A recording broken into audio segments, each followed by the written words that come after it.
Let's go. It's your boy KFT NRE. Thank you guys for watching my live stream. I was streaming the whole fight from the preliminaries all the way to the main event. We got 6.4 thousand people joined in. The biggest stream I ever did in my whole entire life. So we all knew what was gonna happen. You know, Crawford says our press conference is gonna put what? Buckle to ass. Normally it's belt to ass, but he said buckle to ass, and that's what he did. A masterful performance, okay? I think Canelo only got 2 or 3 rounds. I gave him the 5th round, of course. Canelo came out really good. Crawford came back in the 2nd round just really quick. Like, you know what I mean? It was such a great fight. I'm so happy for Terence Crawford. This is a Terence Crawford era, okay? He's the greatest. He's my GOAT. You know how they try to compare him to Floyd? They said that, you know, you and Floyd and Crawford is like, no, Floyd was the GOAT of his era. I'm the GOAT of my this era, and that's my era, and I'm happy, bro. He's my GOAT. So right now he's there, he's doing his media tour, and let's just see what he got to say. You know what I mean? So let's check it out. Now, 4-weight division Ring Magazine champion, joining only Floyd Mayweather and Manny Pacquiao in the history of boxing as a real 4-weight division champion, and maybe just Pacquiao. We'll talk about that later. The great Terence Bud Crawford. Bud, I know you're tired. Thank you for joining us right now. I appreciate it. Appreciate it. Thanks for having me. Bud, you are at a pinnacle now that most people only ever dream of. What does it feel like? All those years where, well, he's under the radar, no one wants to fight him, he's not going to be marketable enough, all that stuff, and now you are at the very apex of sport. What are you feeling right now? Well, to be honest, I don't feel anything because, you know, when it's meant for it to happen like that, you know, it just happened organically. You know, I know where I was meant to be. I know my place in the sport where I was, you know, destined to be at. So I just take it in stride. Yeah, do you guys want to talk to Bud? I mean, I'm happy to have a conversation with him. I'll get going. Go ahead. Real quick, I want to say congrats, Bud. The whole culture's behind you. When I seen you walking in, the first thing I said to you, Bud, the belt is in this case. Go get it. You looked at me and said, I'm going to go get it. So congratulations on that. I just want to say how big this moment is for you, bro. 3-time undisputed champ. I mean, the last time was Henry Armstrong with 1930-something. We couldn't drink at the same water fountain. It was that long ago. Right. So how big does that really feel, though? Because that's big. I know you're saying it's normal, but that's big, bro. How does it truly feel, though? Because you're the king of this joint right now. To be honest, you know, it feels great. But at the same time, you know, that's the honest to God truth. Like, you know, like I'm not jumping for joy. I'm just like, Bud, you're too humble, bro.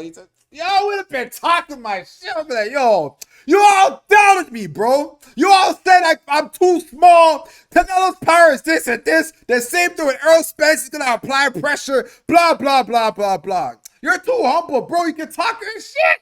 Talk it. maybe it ain't set in yet. You know, I'm just like, yeah, I told everybody, you know, what was going to happen. And it happened just like I said it would. Cop, you want to ask him the same question to see if we get it, or can we move on now? Yeah, look, Bud, I should have. That's huge, Look, bro. Bud, when you said you were going to beat him, I should have listened. That was the first time and the last time I picked against you. And you were great. But the thing that surprised and impressed me the most, Bud, is how well you took Canelo's punches. I mean, that was your first fight at 68. You hadn't even fought at 160. And I saw you say at the post-fight press conference that even Mean Machine hits harder than this guy. When did you know in the fight that you could take his shots pretty well? Well, you know, the first shot that he hit me with, you know, Canelo, he punched hard, you know, but I think, you know, he couldn't land the shots that he wanted to land on me, and that was frustrating him. You know, if you watch the fight, he only landed a few, like, telling shots, like a couple of straight rights, you know, like a straight right to the body. But everything else was, like, blocked or parried or he missed. You know, when I say Mean Machine hit harder than him, I could say Mean Machine caught me with more cleaner punches that, you know, I felt more than Canelo. And we fight with 8 ounces instead of 10 ounces as well. Right, of course. That makes a difference. Bud, the fight was tied on the judges' scorecards going into the 11th round. Were you aware that you had to close the show big to leave no doubt? Because even Canelo at the end was acknowledging defeat. But had those last two rounds been close, maybe we're not talking about the fight the same way we are right now, right? Were you aware that you had to close it? Of course. You know, my corner, you know, going into the championship rounds, they just kept yelling at me, you got to close the show. You got to win the championship rounds because they're not going to give it to you. You got to win the championship rounds because it was one round where, you know, I dominated in the scorecards. They gave it to Canelo, and that just changed the whole mentality of the fight. You know, they were just like, all right, you know, you got to go out there and win these rounds. You got to go out there. Yo, this is what I'm talking about. Like, boxing is so rigged, bro. Like, not rigged. Their fight wasn't rigged, but it's so corrupt because I was watching in the prelims, I was watching Franklin Jr. versus Ditchko. It was, I mean, like, both of them, Ditchko was getting tired in the later rounds, but, like, Ditchko was more, he landed more shots. Ditchko is from, I think he's from Ukraine. Forgive me if I'm wrong. Franklin's from America. Who do you think they gave it to? They gave it to Franklin Jr. So it's real, guys. It's not even like big fights. It's even like the smaller fights, you know? So Win these rounds. Okay, Bud, check this out. I know, like, Shady brought up Henry Armstrong, undisputed. All that. I don't care about all the... I'm talking about who's the real champ of every division. The lineal, the guy who unifies, whatever, the real champ. In the history of boxing, Henry Armstrong did it in 3 divisions. They say Floyd did it in 4, but he had a weight stipulation where Canelo couldn't weigh in as a full junior middleweight. I don't count that. That's not a junior middleweight. That's 3 for Floyd. Manny Pacquiao did 4. Terence Crawford has done 4. I heard you after the fight say you're thinking about middleweight. Because if you waited for those dudes to unify or they set up some tournament and you won the middleweight Ring Magazine champion, you would be the first real 5-division champion in the history of boxing. Is that on your mind? he's doing too much, Max. Just stop, man. I love Max, but it's like, oh man, it's like I don't know what's going on with him. I feel like, to be honest, I think he's becoming a company. He's always a company man, of course. He was an ESPN, bro. But like I feel like there's the higher ups getting into his head, and he's trying to use like kind of like set up a potential fight. Ring Magazine's owned by Turkey Ali Sheikh, so come on, like we all know what you're doing, Max. We know what you're doing. Like, There's really nothing on my mind right now. You know, like I said, I'm resting up. I ain't talked to my team yet, you know, and I'm just enjoying the victory and, you know, my hard work and everything that I put in the sport. So why'd you tell him at the desk after the fight you're thinking about middleweight? I heard that. You act like we didn't all see that. They asked me, you know what I mean, a question. I told them, I said, I don't know. Maybe I'll go down to 160. You know, I said, I don't know. Maybe, you know, it's just thought. It's not a fact yet. If I do it, then it'll be a fact. Right now, it's just a thought. Yeah, and Bud, look, I've known you a long time, right? I think I met you in 2012 when we did that first interview. What I'm impressed by is you did everything your way. You heard people say that you're not going to be a big star, that you don't have this, you don't have that. Top Rank, in my opinion, never pushed you this way. And now we see you headlining over 70,000 people in attendance. Crazy atmosphere there on Netflix. Why were you so emotional afterward? Is it that you just realized everything that you achieved? Did the moment just hit you then? Yeah, for sure. Like, it's just, you know, the history, you know, behind the sport is just everything that, you know, I trained for my whole life. It all was, you know, coming out that one night. That was all paying off.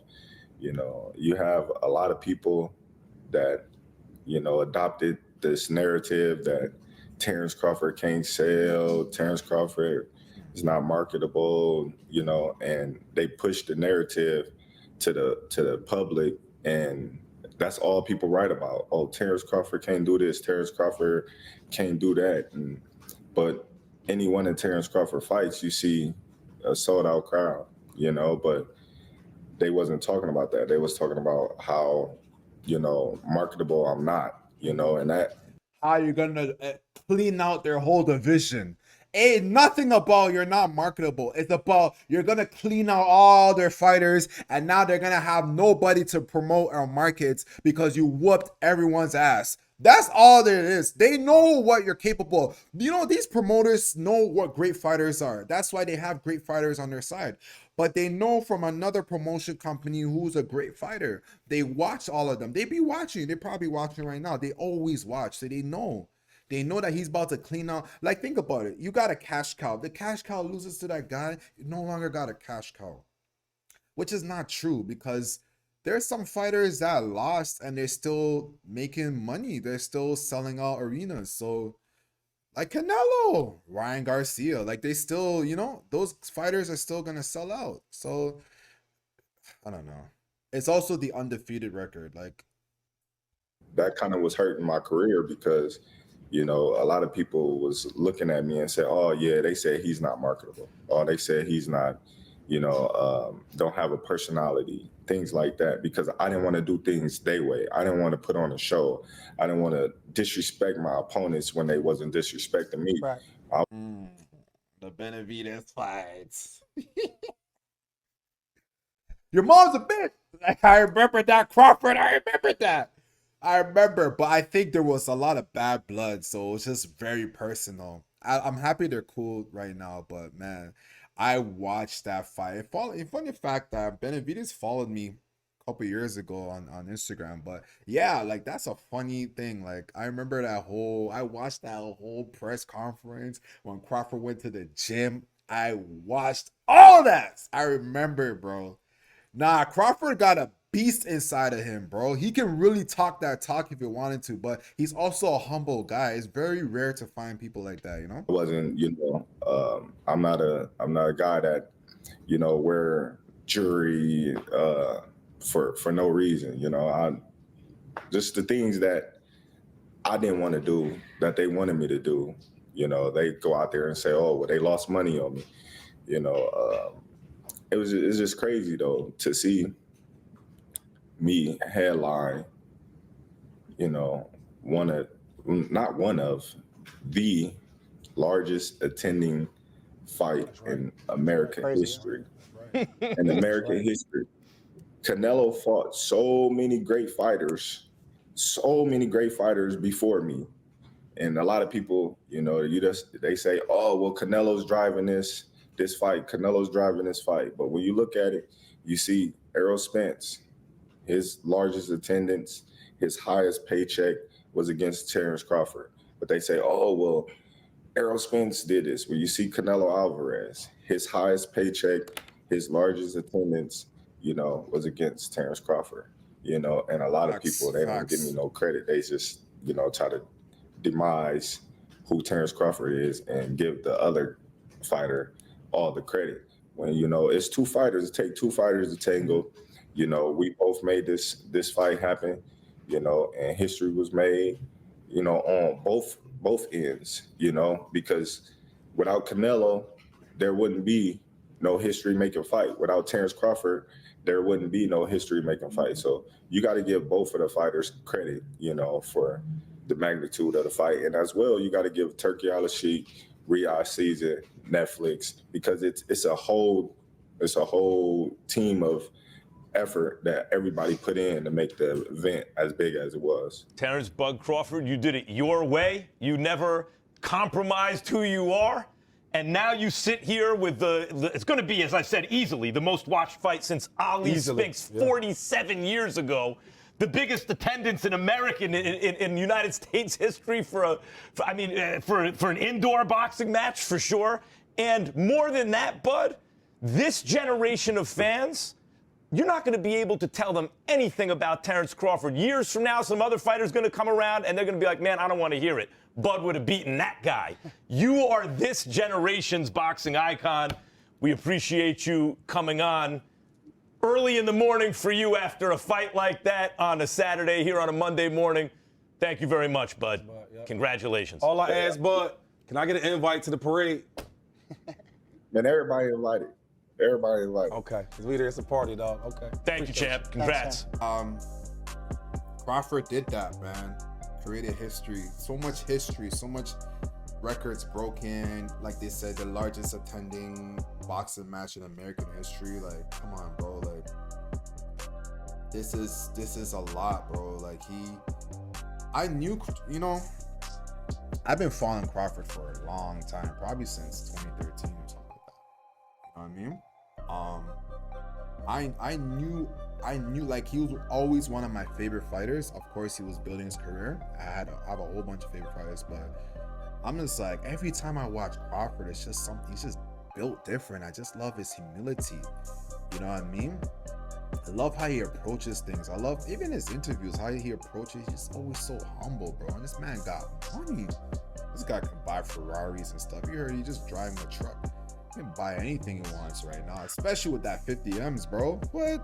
But yeah, man. Honestly, hats off to Crawford. He did that, bro. He did that. He's my GOAT.